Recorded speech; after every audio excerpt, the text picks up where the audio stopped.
Momen haru Vicky Prasetyo bertemu anaknya setelah 16 tahun terpisah.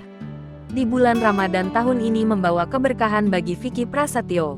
Melalui postingan Instagram pribadinya, sang presenter tersebut membagikan momen di mana ia bertemu dengan anaknya setelah syuting Ramadan Itu Berkah di Trans TV. Dalam kutipan postingan itu ia menuliskan bahwa dirinya bertemu dengan putranya setelah 16 tahun tidak bertemu. Kerinduan pun tak terbendung sampai mereka berpelukan. Tampak sang anak menangis di pelukan Vicky Prasetyo. Vicky Prasetyo pun sampai mengelus pundak putranya. Adapun dalam pertemuan tersebut Vicky Prasetyo makan bersama dengan keluarga besar putranya. Tak lupa Vicky mengucapkan terima kasih kepada keluarga besar putranya yang sudah bersedia mengantarkan dan mempertemukan mereka.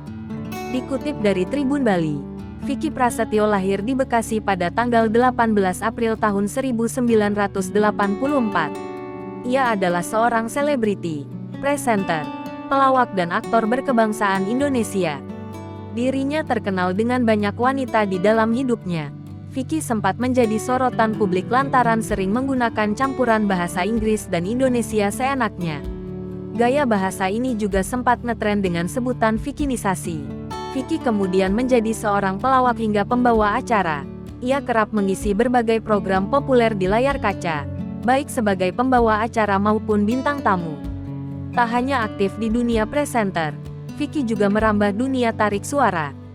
Pada 2015, ia sempat merilis single berjudul Kontroversi Hati bersama Charly Van Houten. Vicky juga dikenal sebagai seorang vokalis band metal bernama Kudeta.